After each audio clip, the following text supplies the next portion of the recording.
नमस्कार दोस्तों। आज हम जियोग्राफी की परिभाषा को समझेंगे। जियोग्राफी यानी भूगोल किसे कहते हैं। ठीक है, तो भूगोल दो शब्दों से मिल कर के बना हुआ है। पहला भू और दूसरा गोल।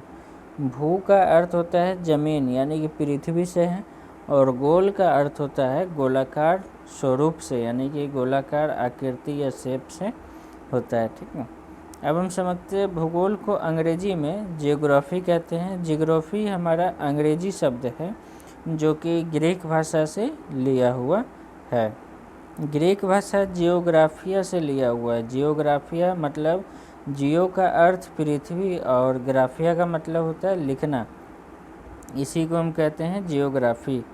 जियोग्राफी का मतलब होता है, जियो का मतलब पृथ्वी और ग्राफी का मतलब होता है विवरण, यानी कि पृथ्वी का खुलासा करना या पृथ्वी के बारे में लिखना, उसी को हम जियोग्राफी कहते हैं। ठीक है, यहाँ पर भूगोल मतलब कि भू मतलब पृथ्वी और गोल का मतलब गोलाकार स्वरूप से है, और जियोग्राफी का मतलब पृथ्वी का विवरण यानी कि पृथ्वी का खुलासा करना पृथ्वी के बारे में। ठीक है,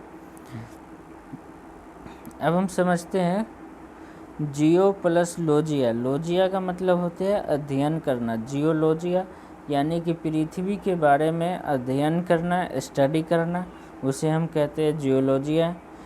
जियोमेट्रिया यानी कि पृथ्वी का मापन, यानी कि कोई भी खेत है, कोई ज़मीन है, उसका लंबाई चौड़ाई कितना है, उसी का मेजरमेंट हम करते हैं, उसी को कहते हैं पृथ्वी का मापन। जियोइड मतलब कि पृथ्वी के आकार से होता है, पृथ्वी का आकार या अनुरूप से होता है, शेप अनुरूप। भूगोल की परिभाषा की बात करें तो भूगोल एक विज्ञान है जिसके द्वारा पृथ्वी के ऊपरी स्वरूप और उसके प्राकृतिक विभाग का ज्ञान होता है, उसे हम भूगोल कहते हैं। यानी ऊपरी स्वरूप का मतलब हो गया पहाड़ हो गया, पर्वत हो गया, नदी हो गया, नहर हो गया, ठीक है, नगर हो गया, समुद्र, झील, जल हो गया, ये सब पृथ्वी के ऊपरी स्वरूप यानी पृथ्वी के ऊपर है। पेड़ पौधा हो गया, ये सब का अध्ययन ये सब का जो स्टडी करवाता है, यही हमारा पृथ्वी के भूगोल से ही हम लोग करते हैं। ठीक है, विज्ञान किसे कहते हैं? तो विज्ञान यानी कि किसी भी चीज़ या किसी भी वस्तु के बारे में जब विशेष रूप से जानकारी प्राप्त करते हैं तो वो हमारा विज्ञान कहलाता है, यानी कि विज्ञान का रूप होता है, विज्ञान कहलाता है, विज्ञान सब्जेक्ट के अंतर्गत आता है। ठीक है, अब हम क्लास 6 का पहला चैप्टर जियोग्राफी यानी कि भूगोल शुरू करने जा रहे हैं। जो पहला चैप्टर का नाम है सोलर सिस्टम या सौर मंडल। आप इंग्लिश में सोलर सिस्टम भी कह सकते हैं, हिंदी में सौर मंडल कहते हैं। सौर मंडल किसे कहते हैं? अब हम सौर मंडल की परिभाषा को समझते हैं। तो यानी कि सूर्य के चारों ओर चक्कर लगाने वाले वो सभी आकाशीय पिंड के समूह को सौर मंडल कहते हैं। आकाशीय पिंड किसे कहते हैं ये हम जान लेते हैं।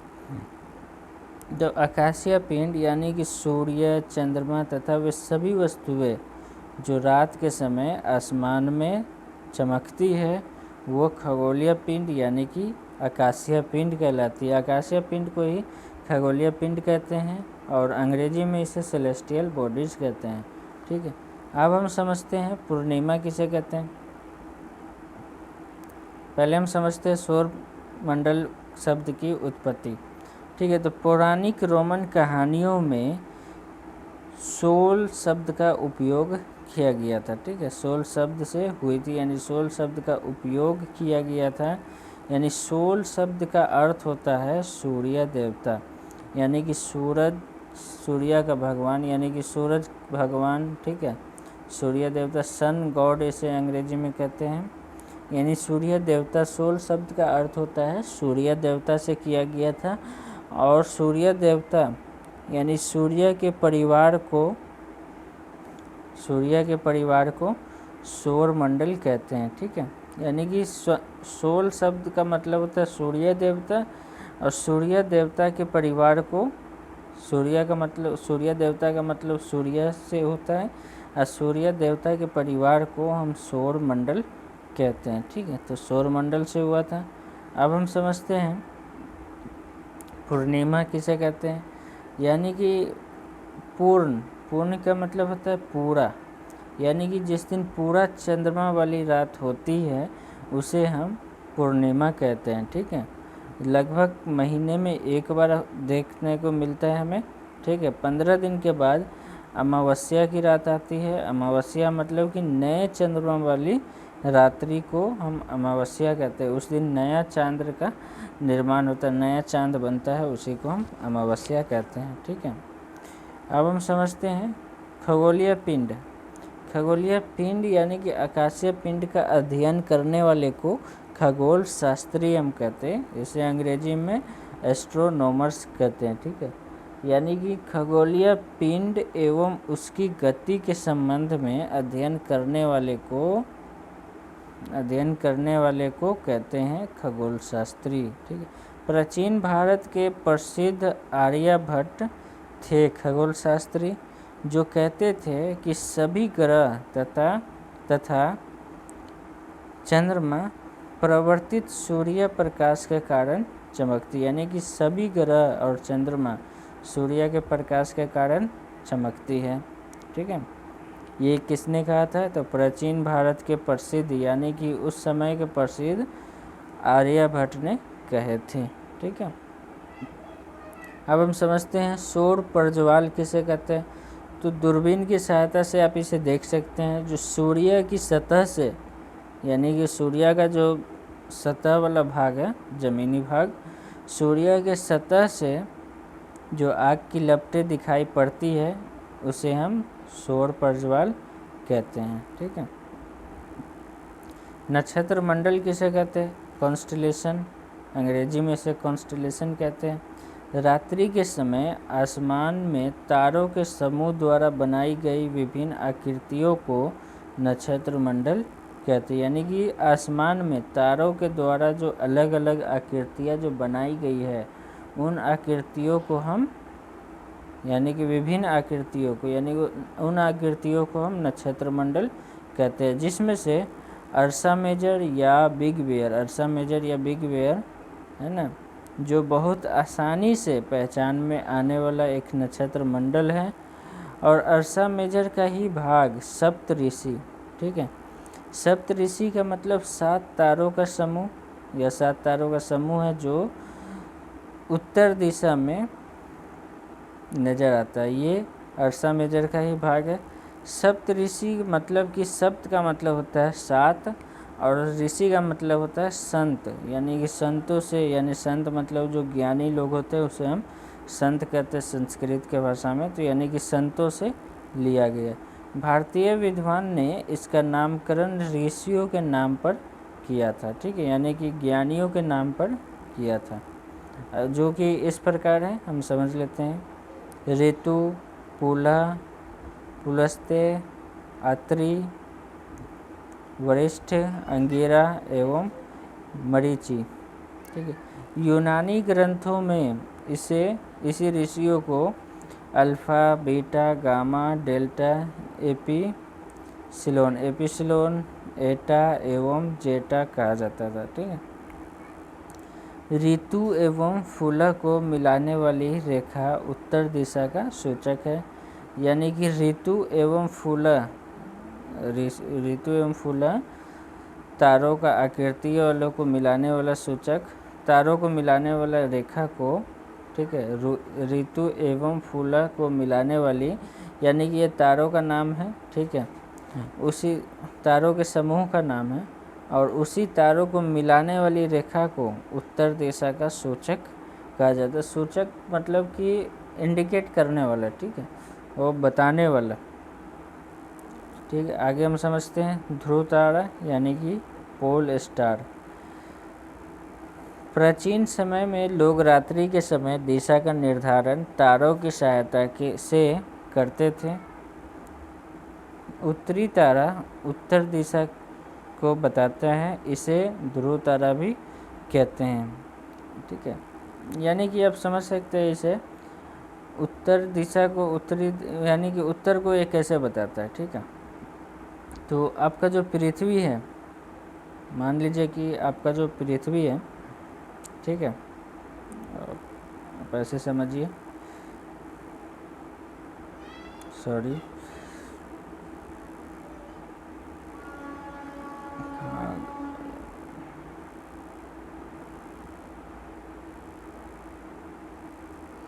हम कहाँ पर थे, ठीक है, आ गया। ये मान लीजिए कि आपका पृथ्वी है, ठीक है। अब इस पृथ्वी से दो भाग में जो बांटने वाला जो रेखा होता है उसे हम कहते हैं विषुवत रेखा, या इक्वेटर भी बोल सकते हैं, या भूमध्य रेखा भी बोलते हैं, ठीक है। तो यानी कि ये हमारा जो पृथ्वी है, इस पृथ्वी के ऊपर में उत्तर, यहाँ पर नीचे हो गया आपका दक्षिणी गोलार्ध और यहाँ पर हो गया आपका उत्तरी गोलार्ध। यानी कि पृथ्वी को जब हम दो भागों में बांट दिए, तो बांटने के बाद ये दो भाग में बट गया, तो नीचे में हमारा दक्षिण होता है और ऊपर में उत्तर होता है, यानी कि नीचे में साउथ और ऊपर में नॉर्थ। तो यानी कि ये पृथ्वी के ऊपर जो स्टार है, जो तारा है, उस तारा को हम कहते हैं ध्रुव तारा। ये अपने स्थान पर ही स्थित रहता है, बदलता नहीं है। इस पर मैं आपको एक अलग से वीडियो ला दूंगा, ठीक है, लेकिन अभी आप इतना समझ लीजिए कि ये अपने स्थान पर ही स्थित रहता है। और इस भूमध्य रेखा से, यानी कि ये विषुवत रेखा से और इक्वेटर से, आप कहीं से भी जब खड़े हो करके आप ध्रुव तारा को देखेंगे तो ये आपको उत्तर दिशा को ही बताएगा, ठीक है। अब हम समझते हैं नेक्स्ट, ठीक है, नेक्स्ट समझते हैं प्लैनेट किसे कहते हैं। प्लैनेट एक अंग्रेजी शब्द है, हिंदी में इसे ग्रह कहते हैं। कुछ खगोलीय पिंड में अपना प्रकाश एवं ऊष्मा नहीं होती है, वे तारों के प्रकाश से प्रकाशित होते हैं। ऐसे पिंड ग्रह कहलाते हैं, ठीक है। यानी कि आप इसे कह सकते हैं कि वो गोला जो सूर्य के, वो पिंड या वो गोला या वो पिंड जो सूर्य के चारों ओर चक्कर लगाते हैं, उसे हम ग्रह कहते हैं, ठीक है।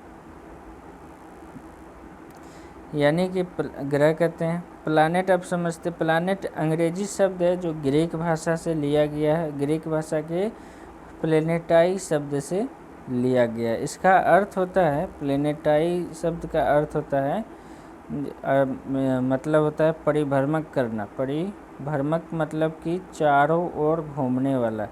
चारों ओर घूमने का मतलब क्या है, यहाँ पर अपने अक्ष पर घूमने की बात नहीं हो रही है, यहाँ पर चारों ओर घूमने की बात हो रही है। यानी कि बीच में कोई वस्तु है, ठीक है, और इस वस्तु के साइड साइड में जो घूमना है उसी को हम क्या कहते हैं, चारों ओर घूमना, यानी कि परिभ्रमक करना, ठीक है। तो मतलब कि प्लेनेटाई शब्द का अर्थ होता है ग्रीक भाषा में चारों ओर घूमने वाला, यानी कि उसी से प्लेनेटाई शब्द से प्लैनेट निकला हुआ है।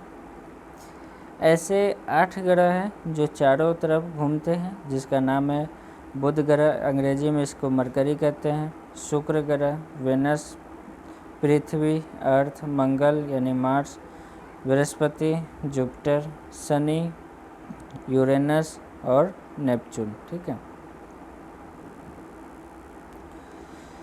अब समझते हैं कि सबसे अधिक चमकने वाला ग्रह कौन है। तो सबसे अधिक चमकने वाला बुध ग्रह है, यानी कि बुध ग्रह सूर्य के सबसे नज़दीक है। इस कारण से सूर्य का प्रकाश उस पर ज़्यादा पड़ती है, अधिक पड़ती है, ज़्यादा पड़ती है, और ज़्यादा पड़ने के कारण सबसे ज़्यादा चमकने वाला ग्रह बुध ग्रह है, ठीक है। जो बुध ग्रह है यह सूर्य के सबसे निकट होने के कारण अधिक चमकती है, ठीक है। लाल ग्रह किसे कहते हैं, रेड प्लैनेट। मंगल ग्रह को रेड प्लैनेट कहते हैं, क्योंकि ये लाल रंग का दिखता है, इसी के लिए हम इसे क्या कहते हैं, लाल ग्रह यानी रेड प्लैनेट कहते हैं। ठीक है, अब हम समझते हैं प्लूटो। प्लूटो हमारा 9वां स्थान पर आता है ग्रह के मामले में, लेकिन प्लूटो को हटा दिया गया है, प्लूटो के ग्रह के नाम से हटा दिया गया है। इसी कारण से इसे क्यों हटाया गया है, इस पर भी मैं आपको अलग से वीडियो ला दूंगा। ठीक है, पहले आप समझ लीजिए कि इसे क्यों हटाया गया। तो प्लूटो को साइज में एक छोटा है प्लूटो, इस कारण से हटा दिया गया है। और ये हमारे सौर मंडल से सोलर सूर्य के अक्ष से काफ़ी दूर है, इस कारण से भी इसे हटा दिया गया है। या फिर आप ये भी समझ सकते हैं कि सूर्य का चारों ओर चक्कर लगाने में ये लगभग 150 साल से भी अधिक का समय लगता है, इस कारण से भी हटा दिया गया। जिसकी गणना पहले ग्रह के रूप में, प्लूटो के बारे में समझते, जिसकी गणना पहले ग्रह के रूप में होती थी, उसे अब क्षुद्र ग्रह की संज्ञा दे दी गई है, मतलब कि क्षुद्र ग्रह का नाम दे दिया गया है। अब हम समझते हैं बृहस्पति, शनि तथा यूरेनस के बारे में। अब बृहस्पति, शनि और यूरेनस को आप देखेंगे तो इनके चारों ओर विभिन्न प्रकार के छोटे छोटे पिंडों की पट्टियाँ हैं। ठीक है, छोटे छोटे पिंडों की पट्टियाँ हैं, यानी कि रिंग टाइप का बना हुआ है, छल्ले टाइप का बना हुआ है। इसे शक्तिशाली दूरबीन की सहायता से भी आप देख सकते हैं। ठीक है, जो आप कह सकते हैं कि इसका सुरक्षा कवच है, जो चारों तरफ रिंग टाइप का बना हुआ है, छल्ले पट्टियाँ टाइप की बनी हुई है। ठीक है, क्षुद्र ग्रह यानी कि एस्टेरॉयड, अंग्रेजी में इसे एस्टेरॉयड कहते हैं। तारों, ग्रहों एवं उपग्रहों के अतिरिक्त यानी कि इसके अलावा बहुत सारे छोटे छोटे पिंड भी सूर्य के चारों ओर सूर्य के चक्कर लगाते हैं, ये क्षुद्र ग्रह कहलाते हैं। ठीक है, ये मंगल एवं बृहस्पति के बीच के कक्षाओं में पाई जाती है, जो कि अभी तक का जो सबसे बड़ा क्षुद्र ग्रह है उसका नाम है सीरस। ये सबसे बड़ा क्षुद्र ग्रह है सीरस। ठीक है, वैज्ञानिकों का कहना है क्षुद्र ग्रह के बारे में कि यह प्लैनेट से ही टूटा हुआ छोटा छोटा टुकड़ा है। ठीक है, ये हम आगे पढ़ेंगे। अब कक्षा किसे कहते हैं, कक्षा को ऑर्बिट कहते हैं अंग्रेजी में। कक्षा के बारे में समझ लेते हैं। तो सौर मंडल के सभी पिंड एक निश्चित पथ का मतलब रास्ता, एक निश्चित पथ यानी रास्ता पर सूर्य के चारों ओर चक्कर लगाते हैं। ये रास्ते दीर्घवृत्ताकार में फैली हुई है। दीर्घवृत्ताकार मतलब कि इलिप्टिकल में फैला हुआ, ये कक्षा कहलाते हैं। ठीक है, इलिप्टिकल का मतलब आप ऐसे समझ सकते हैं कि एक आप गोल सर्कल ले लीजिए। ठीक है, पहले आप इस तरह से एक गोल सर्कल ले लीजिए। ठीक है, सॉरी, एकदम गोल लीजिए, एकदम गोल इस तरह से। अब उसके बाद इसको ऊपर से, ठीक है, और नीचे से प्रेस कर दीजिए। जब आप प्रेस करेंगे, दबाएंगे, तो ये साइड इसका भाग निकल जाएगा और ये भाग इसका निकल जाएगा। तो ये जो आपका जो सर्कल होगा, उस सर्कल को इलिप्टिकल यानी कि दीर्घवृत्ताकार कहते हैं। ठीक है, आशा है कि आपको समझ में आ गया होगा। अब हम समझते हैं घूर्णन किसे कहते हैं, रोटेशन, यानी कि जो अपने अक्ष पर घूमता है। अब मान लीजिए कि अक्ष का मतलब क्या होता है, अभी आपने इसे समझा होगा कि अक्ष का मतलब अक्ष का मतलब इसमें अब समझ लीजिए, हम आपको बता दे रहे हैं। अक्ष का मतलब होता है जो अपने स्थान पर रह करके, अपने सेंटर पर रह करके मूव करता है, यानी कि घूमता है चारों तरफ, उसे हम कहते हैं कि वो अपने अक्ष पर चारों तरफ मूव कर रहा है। ठीक है, अब यहाँ समझ लीजिए, यहाँ लिखा हुआ है अक्ष को इंग्लिश में एक्सिस कहते हैं, AXIS एक्सिस। यानी पृथ्वी जिस काल्पनिक रेखा पर झुकी हुई है उसे अक्ष कहते हैं। ठीक है, यानी कि पृथ्वी जिस फॉर्मेट में, जिस फॉर्म में है और उसी फॉर्म में पृथ्वी अगर चारों तरफ मूव कर रहा है तो उसे हम अक्ष कहते हैं कि वो अपने अक्ष पर चारों तरफ मूव करती है। ठीक है, अब हम समझते हैं परिक्रमा किसे कहते हैं, परिक्रमण किसे कहते हैं। परिक्रमण को अंग्रेजी में रिवोल्यूशन कहते हैं, यानी कि सूर्य के चारों ओर चक्कर लगाना परिक्रमण कहलाता है। ठीक है, अभी हम ये बहुत आसान से समझ सकते हैं। ये सूर्य है और इसी के चारों ओर चक्कर लगाता है हमारा पृथ्वी, तो इस चारों ओर चक्कर लगाने की प्रक्रिया को हम कहते हैं परिक्रमण। ठीक है, आगे हम समझते हैं उपग्रह यानी कि सैटेलाइट किसे कहते हैं। तो ग्रह के चारों ओर चक्कर लगाने वाले, यहाँ पर सूर्य नहीं है, यहाँ पर ग्रह है, यानी कि पृथ्वी हो सकता है, अर्थ हो सकता है, मार्स हो सकते हैं ना, जुपिटर हो सकता है, यूरेनस हो सकता है, नेपच्यून हो सकता है, शनि ग्रह हो सकता है। ठीक है, यानी कि उस ग्रह के चारों ओर चक्कर लगाने वाले पिंड को, गोल पिंड को हम क्या कहते हैं, ग्रह कहते हैं। जैसे कि पृथ्वी का चारों ओर चक्कर लगाने वाला ग्रह चंद्रमा है, उसे हम उपग्रह कहते हैं। आगे हम समझते हैं वैज्ञानिकों के द्वारा, यानी कि ह्यूमन मेड सैटेलाइट के बारे में भी हम समझ लेते हैं। वैज्ञानिकों के ह्यूमन मेड सैटेलाइट क्या होता है। यह एक कृत्रिम पिंड है जो वैज्ञानिकों के द्वारा, कृत्रिम का मतलब क्या होता है, मनुष्य के द्वारा बनाया गया है ना, जो वैज्ञानिकों के द्वारा बनाया जाता है, जिसका उपयोग ब्रह्मांड के बारे में जानकारी प्राप्त करना एवं पृथ्वी पर संचार, मतलब कि कम्युनिकेशन है ना, जानकारी किसी कम्युनिकेट करना, मतलब कि किसी को मैसेज करना या बात करना है ना, बात भी करना, मैसेज भी करना, सेंड करना, यानी एक दूसरे के साथ जुड़ना है ना, कम्युनिकेट करना, इसे हम संचार कहते हैं। संचार माध्यम के लिए किया जाता है।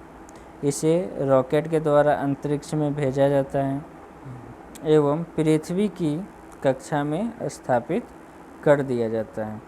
जो अंतरिक्ष में उपस्थित कुछ भारतीय उपग्रह हैं, इनसेट, IRS, EDUSAT, ठीक है, एक्सेट्रा। अब हम समझते 20 जुलाई 1969 को सबसे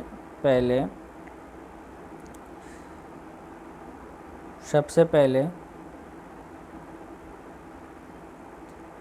सॉरी यहाँ पर पहले होगा, ठीक है, सबसे पहले नील आर्मस्ट्रांग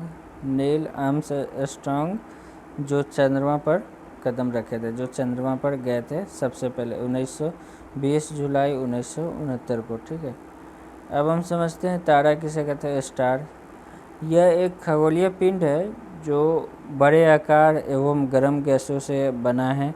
इनके पास अपनी ऊष्मा तथा प्रकाश होती है ना, जिससे वे बड़ी मात्रा में उत्सर्जित का मतलब कि वो प्रोड्यूस करते हैं, बड़ी मात्रा में वो हम लोग को क्या करते हैं, ऊष्मा और प्रकाश दोनों, हीट यानी कि देते हैं। ठीक है, दोनों, ऊष्मा का मतलब हीट, प्रकाश का मतलब लाइट है, हीट और लाइट दोनों देते हैं। ठीक है, दोनों निकलते हैं सूर्य तारों से। ठीक है, अब हम समझते हैं ये खगोलीय पिंड तारा कहलाते हैं और सूर्य भी एक तारा है। अब सूर्य के बारे में समझते हैं। सूर्य सौर मंडल के केंद्र में स्थित है। यह बहुत बड़ा एवं अत्यधिक गर्म गैसों से बना है। इसका खिंचाव बल इससे सौर मंडल को बांधे रखता है। सूर्य सौर मंडल के लिए एकमात्र स्रोत है। यहाँ पर कुछ मिसिंग है, आप नोट कर लेंगे। सूर्य सौर मंडल के लिए प्रकाश एवं ऊष्मा का एकमात्र स्रोत है। प्रकाश एवं ऊष्मा का एकमात्र स्रोत है। सूर्य सौर मंडल के लिए सौरमंडल के लिए यहाँ पर आप नोट करेंगे प्रकाश एवं ऊष्मा का एकमात्र स्रोत है। ठीक है, यहाँ पर आप नोट कर लेंगे। ठीक है, आगे हम समझते हैं। हमारे पृथ्वी से सूर्य की दूरी लगभग 15 करोड़ किलोमीटर है। इस कारण से सूर्य का प्रकाश पृथ्वी तक पहुँचने में लगभग 8 मिनट का समय लगता है।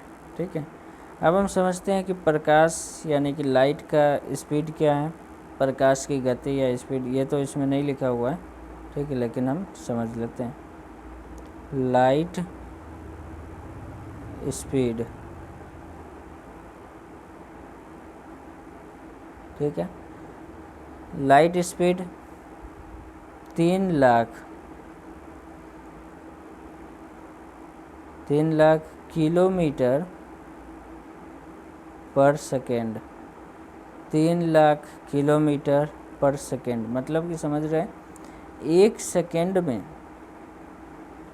सेकेंड में लाइट 3 लाख किलोमीटर दूरी तय कर लेता है। इसका मतलब ये है। ठीक है, उस स्पीड से सूर्य का प्रकाश हमारे पृथ्वी पर लगभग 8 मिनट में पहुंचती है। अब हम पृथ्वी के बारे में पढ़ते हैं। ठीक है, पृथ्वी पर यानी पृथ्वी को इंग्लिश में अर्थ कहते हैं, अंग्रेजी में अर्थ कहते हैं। पृथ्वी पर मानव जीवन है क्योंकि यहाँ जल और जीवन के लिए आवश्यक गैस मौजूद है। गैस का मतलब आप बोल सकते हैं ऑक्सीजन, जो कि सबसे इम्पोर्टेंट है। ऑक्सीजन हो गया, हाइड्रोजन हो गया, कार्बन डाइऑक्साइड हो गया, ये गैसें मौजूद है। इस कारण से यहाँ पर मानव जीवन है। जल भी है, जल भी मौजूद है, इस कारण से भी मानव जीवन उपस्थित है हमारे पृथ्वी पर। ठीक है, अंतरिक्ष से पृथ्वी को देखने पर नीले रंग का दिखाई पड़ता है। ऐसा क्यों? जो वायुमंडल में प्रकाश की किरणें परावर्तित होती है, परावर्तित का मतलब समझ सकते हैं, प्रकाश की किरण एक आती है और आती है उसे हम आपतित कहते हैं, और हमारे सतह से यानी कि ज़मीन से, ज़मीन तो यहाँ पर है नहीं, यानी पानी से टकरा करके अब फिर वापस वो चली जाती है वायु में, तो उसे हम क्या कहते हैं? परावर्तित कहते हैं। यानी कि वो परावर्तित किरण हो गया, जाने वाली किरण को परावर्तित किरण कहते हैं। ठीक है, तथा एकदम परावर्तित होती है। तथा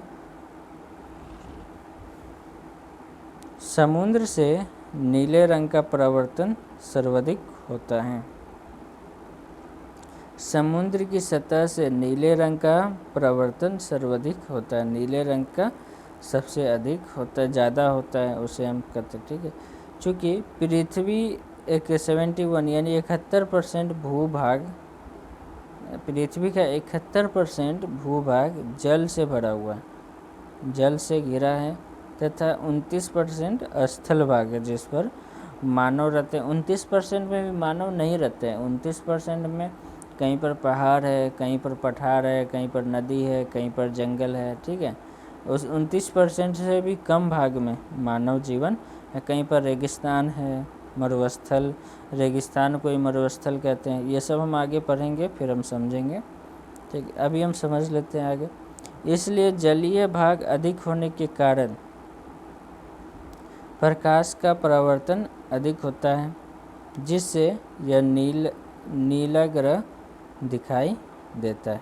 नीला ग्रह में दिखाई देता है। ठीक है,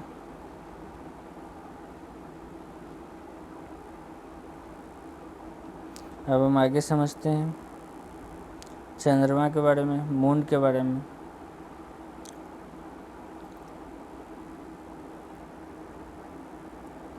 मून के बारे में अब समझते हैं। पृथ्वी के बहुत नज़दीक होने के कारण बड़ा दिखाई देता है। ठीक है, मून इतना बड़ा क्यों दिखाई देता है? क्योंकि पृथ्वी के बहुत नज़दीक है। कितना नज़दीक है?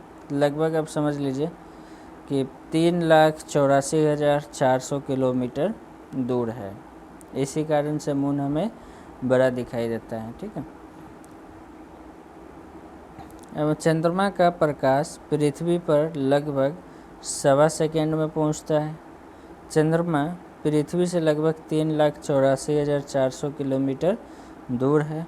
पृथ्वी का परिक्रमा है ना, पृथ्वी का परिक्रमा 27 दिन 8 घंटे में 8 घंटे है ना, इतने ही समय में 27 दिन 8 घंटे में तय कर लेती है। और इतना ही समय में फिर वो अपने अक्ष पर भी, सूर्य अपने अक्ष पर भी एक चक्कर घूम जाती है। ठीक है, घूम जाता है। चंद्रमा पर जल एवं वायु नहीं है और दिन अधिक गर्म एवं रात ठंडा होता है, अधिक ठंडा होता है, जिससे चंद्रमा के धरातल पर क्या है, चंद्रमा के सतह पर ऊबड़ खाबड़ है और मिट्टी नहीं है। चंद्रमा के धरातल पर ऊबड़ खाबड़ है और मिट्टी नहीं है। चंद्रमा मिट्टी से नहीं बना हुआ है। हम चंद्रमा पर भी एक वीडियो लाएंगे, उस पर भी अब समझेंगे उस पर क्या दिया हुआ है। ठीक है, किस चीज़ से बना हुआ है। अभी हम नेक्स्ट समझते हैं उल्का पिंड, यानी कि मेटेओरॉइड है ना, मेटेओरॉइड। उल्का पिंड पत्थर के छोटे छोटे टुकड़े जो सूर्य के चारों ओर चक्कर लगाने वाले पिंडों से टूटकर गिरते हैं। ठीक है, पत्थर के छोटे छोटे टुकड़े जो सूर्य के चारों ओर चक्कर लगाते हैं, जो पिंडों से टूट करके बने हुए, उसे हम क्या कहते हैं, उल्का पिंड कहते हैं। यही उल्का पिंड वायु के घर्षण के कारण कुछ जब हमारे पृथ्वी पर गिरने की प्रवृत्ति होती है, यानी संभावना होती है, तो हमारे पृथ्वी के अक्ष में आने के बाद जब वायुमंडल में जब प्रवेश करती है, हवा में जब प्रवेश करती है, तो यही उल्का पिंड वायु के घर्षण के कारण कुछ जल जाते हैं और कुछ धरातल पर गिरते हैं। जो बड़े उल्का पिंड होते हैं वही गिरते हैं, जिससे धरातल पर क्षतिग्रस्त होने की संभावना अधिक हो जाती है। अधिक इसलिए हो जाती है कि वो कहाँ पर गिरेगा, इस कारण से। ठीक है, अब घनी आबादी में गिरा तो यानी वहाँ पर जान और माल दोनों चीज़ का नुकसान हो गया। जंगल में गिरा तो जंगल में वहाँ पर पेड़ पौधा का नुकसान हो, वो उससे भी तो हमारा ही नुकसान है। जैसे कि पेड़ पौधा कम होगा तो ऑक्सीजन की कमी हो जाएगी। ठीक है, अब हम समझते हैं आकाशगंगा, यानी कि मिल्की वे किसे कहते हैं। आकाशगंगा को इंग्लिश में मिल्की वे गैलेक्सी भी कहते हैं। तारों की नदी मतलब आकाशगंगा मतलब तारों की नदी। असंख्य तारे, असंख्य का मतलब है कि उसकी गणना हम नहीं कर सकते, इतनी तारा है। ठीक है, असंख्य तारों के फैली सफ़ेद चौड़ी पट्टी, यानी कि असंख्य तारों, इतना तारा है जिसकी गणना हम नहीं कर सकते हैं। उस तारों की पट्टी, जो लाइन जो बनी हुई है, चौड़ी लाइन पट्टी, ठीक है, फैली पट्टी, सफ़ेद चौड़ी पट्टी होती है।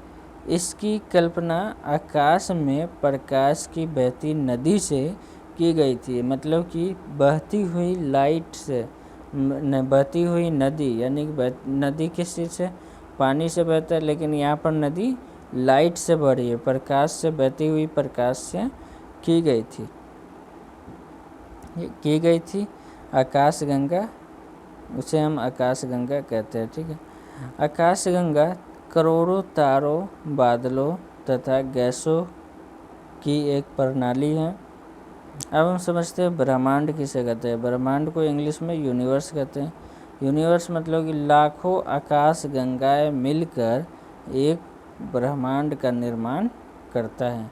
आप समझ लीजिए, एक सोलर सिस्टम, सौरमंडल, जिसमें 7, 8, 9 ग्रह हैं।